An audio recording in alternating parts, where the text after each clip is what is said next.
नाजरीन KMN में आपका खैर मकदम है। मैं हूँ साबिर अयूब। नाजरीन, जम्मू कश्मीर बिलखुसूस वादी को कुदरत ने सब्ज़ारों, कोसारों, नदी नालों और झीलों से माला माल किया है।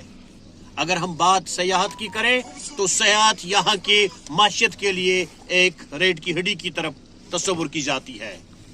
इस वक्त हम मानसबल झील के बीचों बीच वाक़ा है और जो हमने इसके मुतलिक पढ़ा है, इस वक्त जो इसकी गहराई है वो हमारे बोट के नीचे जो है वो 40 मीटर के करीब है और इसका जो विड्थ है ये 1.5 किलोमीटर है और इसकी लंबाई 3 किलोमीटर है।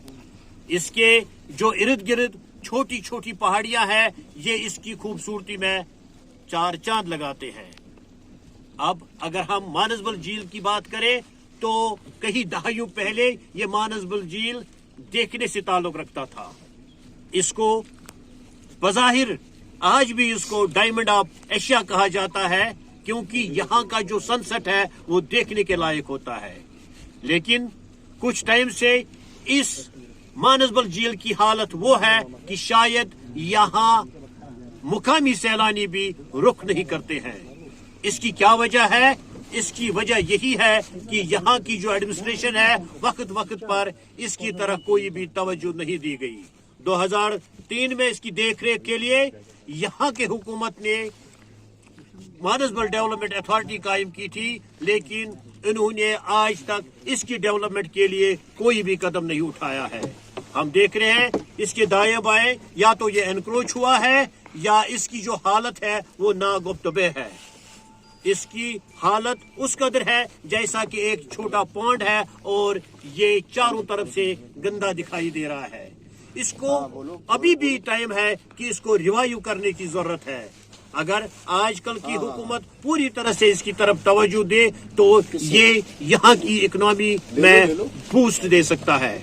हमारे साथ इस वक्त गांधरबल के एक सीनियर सहाफी है, इनसे भी लेते हैं इसकी राय क्या है इस मानसबल झील के मुतालिक। साबिर साहब, आपका बहुत बहुत शुक्रिया मुझे मदद करने के लिए। देखिए, आप और मैं इस वक्त बिल्कुल मानसबल झील के बीचों बीच यहाँ पर इस वक्त बोट में खड़े हैं और बात जो है बिल्कुल दुरुस्त है। इसको बहुत ही ज्यादा संजीदा होकर सोचने की जरूरत है बिकॉज ये कुदरत का एक ऐसा तोहफा है, एक नायाब तोहफा जो किस्मत वालों को ही नसीब होता है। ये पूरी दुनिया में ये बात साबित हो चुकी है कि जैसे कहा जाता था, किताबों में आया है, गजलों में लिखा गया है कि अगर जन्नत है कहीं पे धरती पे पूरी दुनिया में तो वो सिर्फ कश्मीर में है।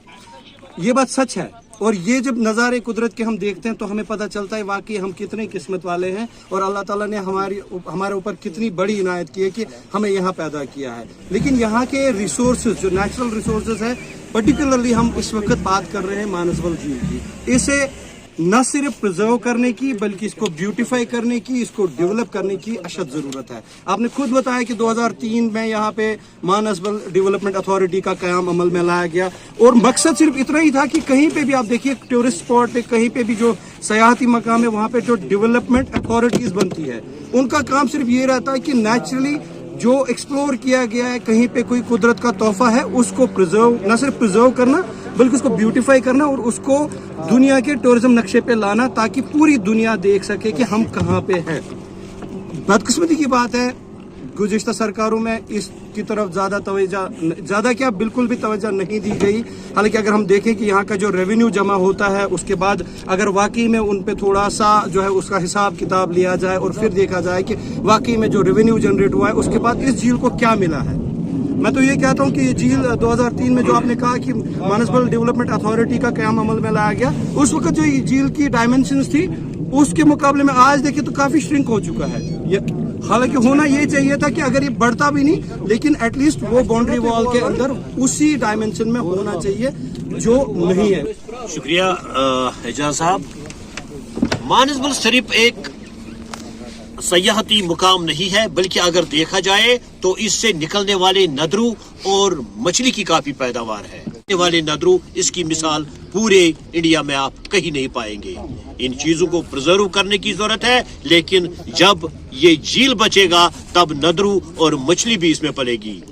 कैमरामैन मीर शौकत के साथ मानसबल के बीचों बीच से KMN खेले में साबिर।